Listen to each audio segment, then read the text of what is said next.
Sir, আপনি যে প্রজেক্টটা রেডি করতে দিয়েছিলেন ওটা কমপ্লিট। এই নিন। ও হ্যালো, কে তুই? আর তোর সাহস কিভাবে হয় স্যারের চেয়ারে বসার? এখানে ইয়া কি হচ্ছে? তুমি শুধু শুধু চিৎকার কেন করছো? যেটা নিয়ে এসেছো সেটা দেখাও। ফাইলটা দাও আমাকে। আমি তোকে কেন প্রজেক্টটা দেখাতে যাব? আর তুই কে যাকে আমার কাজের কৈফিয়ত দিতে হবে? তুই কি আমার বস যে আমার উপর হুকুম চালাচ্ছিস? নাম বলছি চেয়ার থেকে। দেখো, তুমি নিজের মুখ সামলে কথা বলো। এভাবে অসভ্যতামি করার কোনো মানেই হয় না। এই প্রজেক্টটা অফিসের জন্য খুবই ইম্পর্টেন্ট, তাই আমি বলছি দেখাও ওটা আমাকে। আমি খুব ভালো করে জানি এটা কতটা ইম্পর্টেন্ট, সেই জন্য বস আমাকে এই দায়িত্বটা দিয়েছেন। কিন্তু আমার মতে একটা কথা ঢুকছে না, তুই এত কথা বলে সাহস পাচ্ছিস কোথা থেকে? আগে নিজের পরিচয়টা দে। আমি শুধু সময় বাঁচানোর চেষ্টা করছি, কেননা কাল সকাল 10টায় আমাদের বড় মিটিং আছে। এই ফাইলটায় যদি কোনো কিছু ভুল থেকে থাকে তাহলে আমি সেটা এক্ষুনি ঠিক করে দিতে পারবো। এটা করে তো আমাদেরই সুবিধা হবে। কাল 10টায় মিটিং, সেটা তুই কিভাবে জানলি? তুই কি স্যারের ল্যাপটপ থেকে ডেটা চুরি করছিলি? এখন বুঝলাম তুই একটা চোর, তাই না? অফিসের ইনফরমেশন লিক করতে এসেছিস। কি চোর? আমাকে দেখে কি তোমার চোর বলে মনে হচ্ছে? একবার নিজের ড্রেসটা দেখ। এরকম সাধারণ শাড়ি পরে কেউ এই কর্পোরেট অফিসে আসে?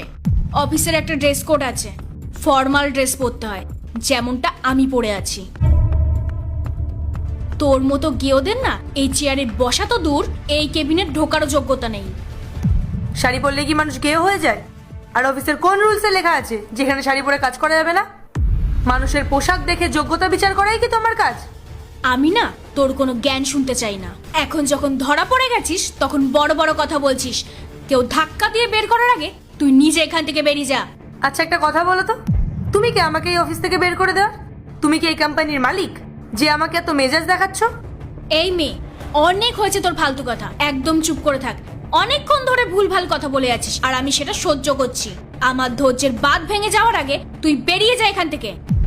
পায়েল, তোমার কাছে যে প্রজেক্টটা ছিল আমি কমপ্লিট করতে দিয়েছিলাম ওটা ফিক্সড হয়েছে? জিয়া, তুমি এখানে কি করছো? স্যার, আমি আপনার জন্যই ওয়েট করছিলাম। আপনি কালকের মিটিং এর জন্য যে প্রেজেন্টেশনটা রেডি করতে বলেছিলেন ওটা আমি রেডি করে ফেলেছি।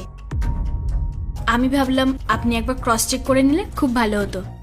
এর জন্য আমার অপেক্ষা করার কি দরকার ছিল? পায়েল তো আছেই, ফাইলটা ওকে দিলেই তো ও চেক করে নিত। তোমার নিজের সময়টা তো আর নষ্ট হতো না। কিন্তু স্যার, আমি অশিক্ষিত মেয়েটাকে কেন আমার প্রেজেন্টেশন দেখাবো? আপনি ওর সাথে এত ভালোভাবে কেন কথা বলছেন? আপনার তো উচিত ওকে আচ্ছা করে বকা দেওয়ার। জিয়া, তুমি এসব কি আজে বাজে কথা বলছো? তোমার কি জ্ঞান বুদ্ধি লোপ পেয়েছে? পার্ট 2 দেখতে সাবস্ক্রাইব করো ভেলকু 78M।